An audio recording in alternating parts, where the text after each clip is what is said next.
का मैं तहे दिल से धन्यवाद और आभार प्रकट करता हूं। साथियों, आज छत्रपति शाहू जी महाराज जी की जयंती के मौके पर यह जनसभा को सफल बनाने के लिए जो हमारे बीएसपी के सभी पदाधिकारी एवं नेतागण और हमारी मूवमेंट की जान, हमारे मेहनतकश कार्यकर्ताओं ने जो दिन रात एक कर इसको सफल बनाया, आप सभी का भी मैं तहे दिल से धन्यवाद और आभार प्रकट करता हूं।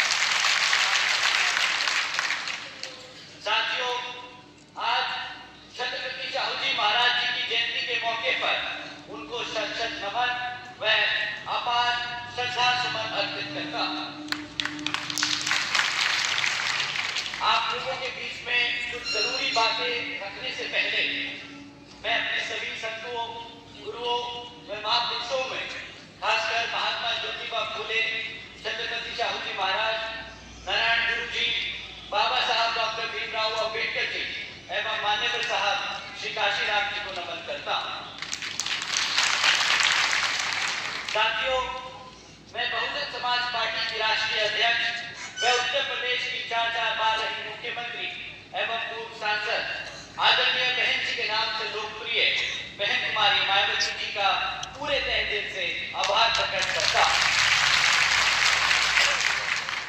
जिन्होंने अपनी पूरी जिंदगी बाक्सर डीएस4 व बीएसपी के जन्मदाता एवं संस्थापक मान्यवर साहब श्री काशीराम जी के बताए हुए रास्ते पर चलकर परम पूज्य बाबा साहब डॉक्टर भीमराव अम्बेडकर जी के मानवतावादी व आत्मसम्मान एवं स्वाभिमान के मूवमेंट के कारवां को अपने आजीवन त्याग, तपस्या व कड़े संघर्ष से नई एक राजनीतिक ऊर्जा और शक्ति प्रदान करी है तथा उत्तर प्रदेश जैसे विशाल व महत्वपूर्ण राज्य में 4 बार अपनी पार्टी बीएसपी के नेतृत्व में सरकार बनाकर खासकर बहुजन समाज के लिए एक ऐसी मिसाल बन चुकी हैं जिनसे प्रेरणा लेकर करोड़ों लोग यहाँ हमारे बिहार में भी सामाजिक परिवर्तन व आर्थिक तरक्की के मिशनरी कार्य से जुड़ चुके हैं।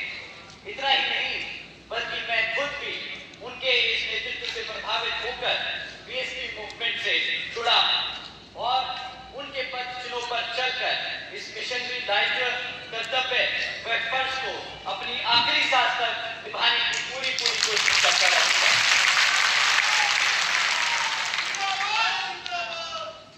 साथियों, आज हम छत्रपति शाहू जी महाराज जी की जयंती के इस पावन अवसर पर इकट्ठा हुए हैं। एक ऐसे शासक जिन्होंने राजा और प्रजा के रिश्ते को पूरी तरीके से बदल दिया। उन्होंने कभी तानाशाही नहीं बल्कि समाज के लिए एक मार्गदर्शक बनकर उभरे। वे ऐसे दूरदर्शी राजा थे जिन्होंने यह सुनिश्चित किया कि हर जाति के लोग पढ़ लिख सके। उन्होंने शिक्षा को सभी के लिए अनिवार्य बनाया और उसके साथ साथ शिक्षा को इजीली सबके लिए एक्सेसिबल भी बनाया। इतना ही नहीं, वह भारत के पहले ऐसे राजा थे जिन्होंने महिलाओं के हक के लिए, उनके सम्मान के लिए खुलकर वकालत की। शाहू जी महाराज जी ने अपने 28 वर्ष के शासन में जातिवादी, स्त्री विरोधी और अंधविश्वास जैसे सामाजिक बुराइयों को केवल चुनौती ही नहीं दी बल्कि उन्होंने उनको बदलकर एससी, एसटी और ओबीसी समाज के लोगों को ऊपर उठाने का काम किया। इतना ही नहीं, उन्होंने महात्मा ज्योतिबा फूले जी और सावित्रीबाई फूले जी के विचारों को आगे बढ़ाने का भी काम किया। शाहू जी महाराज ने सत्यशोधक समाज का समर्थन किया, एक ऐसा आंदोलन जो तर्कशील सोच को बढ़ावा देता है और जातिवाद को नकारता है। वो पहले ऐसे राजा थे जिन्होंने अपने राज्य में शिक्षा और सरकारी नौकरियों में हमारे एससी और ओबीसी समाज के लोगों के लिए 50% आरक्षण लागू किया था। शाहू जी महाराज जी ने शिक्षा को लोकतांत्रिक बनाया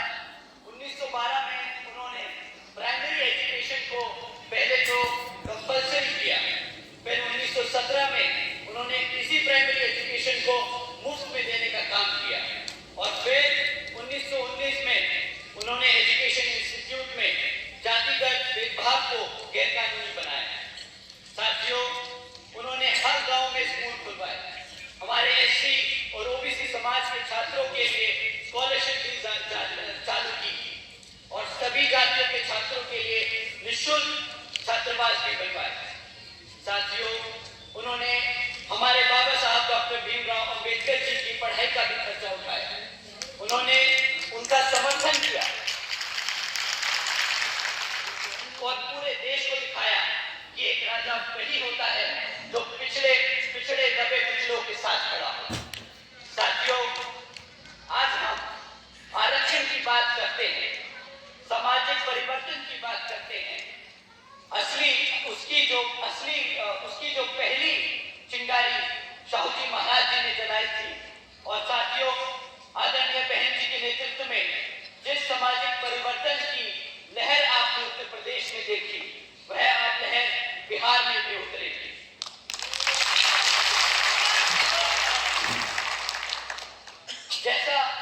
जैसे बहन जी ने यूपी में इतिहास रचा, वैसे ही हम सब मिलकर अब बिहार में भी इतिहास रचने जा रहे हैं। बसपा की ही सरकार है, वो माध्यम है जो शाहू जी महाराज और बाबा साहब डॉक्टर भीमराव अंबेडकर जी के सपनों को जमीन पर उतार सकता है। साथियों, आदरणीय बहन जी के नेतृत्व में बीएसपी की सरकार के दौरान हमारी पार्टी ने छत्रपति शाहू जी महाराज जी के सिद्धांतों पर चलकर एससी और ओबीसी समाज के लोगों के लिए कई योजनाएं चलाई। जैसे आदरणीय बहन जी ने सावित्रीबाई फुले शिक्षा योजना चलाई, जिसके तहत 7 लाख से ज्यादा बच्चियों को 12वीं तक की शिक्षा प्राप्त करने हेतु 600 करोड़ से ज्यादा की लागत इन बच्चों को अपने पैरों पर खड़ा कर एक उज्जवल भविष्य देने के लिए खर्ची गई। इतना ही नहीं साथियों, आदरणीय बहन जी ने अपने शासनकाल के दौरान 6 engineering colleges, 2 homeopathic colleges, 24 polytechnic colleges, 2 paramedical colleges, 6 universities, 200 से अधिक इंटर डिग्री कॉलेजेस, 100 से अधिक ITIs, 550 से ज्यादा हाई स्कूल और 5,500 से ज्यादा अधिक प्राइमरी स्कूल बनवाने का काम किया था। और साथियों, इतिहास में पहली बार बहन जी ने हर सरकारी कॉलेजेस के हॉस्टल्स में हमारे सभी एससी, एसटी और ओबीसी समाज के छात्रों के लिए 27% आरक्षण का इंतजाम भी सुरक्षित किया।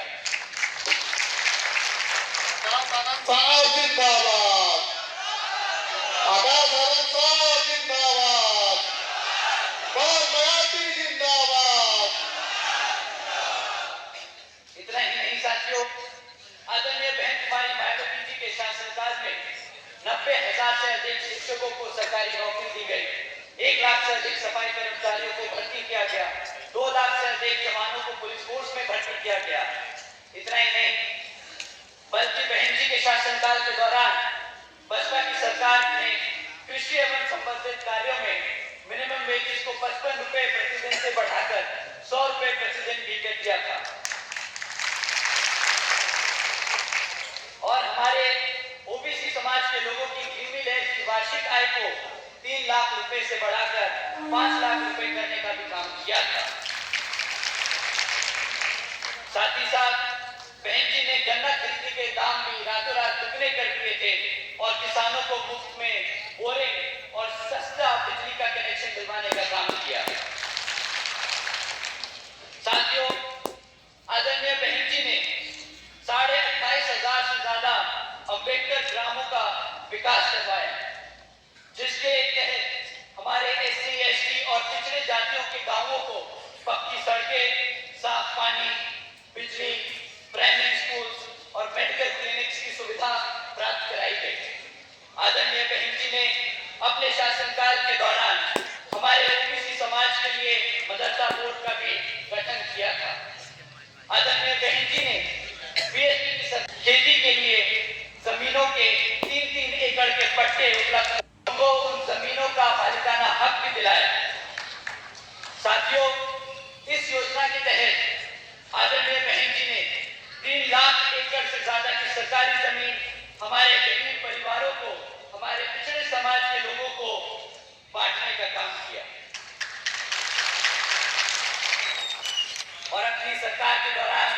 2010 में आदरणीय बहन जी ने छत्रपति शाहू महाराज जी को सम्मान में अमेठी जिले का नाम बदलकर छत्रपति शाहू महाराज नगर कर दिया था। साथियों, ये सब हुआ क्योंकि सत्ता में आदरणीय बहन जी जैसी मजबूत नेता थी, जिन्होंने समाज के दलित, पिछड़े, मुसलमान और गरीब के सम्मान का बढ़ावा दिया, उनको सम्मान दिया और उन्हें आगे बढ़ाने का काम किया। आज पूरे देश में अगर हर पार्टी में ओबीसी समाज और दलित समाज के लोग नेता बने बैठे हैं तो उसकी नींव आपकी बहुजन समाज पार्टी ने ही रखी थी। और साथियों, अब आपके बिहार की बारी है। आपके बच्चे के लिए, आपके अधिकारों के लिए, आपके आत्मसम्मान के लिए बसपा मजबूत करनी पड़ेगी। आप लोगों को एकजुट होकर बहुजन समाज पार्टी से जुड़ना होगा।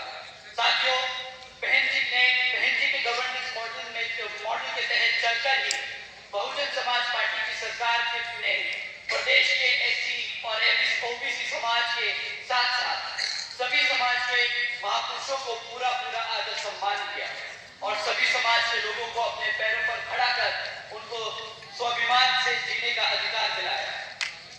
साथियों, अब मैं आप सभी लोगों से बस यही कहना चाहूंगा कि जिस तरह आदरणीय बहन जी के दिशा निर्देश पर हमारे माननीय राज्यसभा सांसद श्री रामजी गौतम जी और अनिल कुमार जी के साथ साथ सुरेश राव जी, उमाशंकर गौतम जी, शंकर मेहता जी, कुणाल किशोर जी, सतीश यादव जी, विकास पटेल जी, अभिमन्यु कुशवाहा जी, संजय मंडल जी, उदय प्रताप जी, राजन पटेल जी, धर्मेंद्र सैनी जी, राजकुमार जी, मुन्ना पांडे जी, बलिराम जी, मंजू चौधरी जी, राजेश्वर दास जी, धीरज जी, श्रीकांत जी, शिव पूजा मेहता जी, सुभाष दास जी और वकील यादव जी के साथ साथ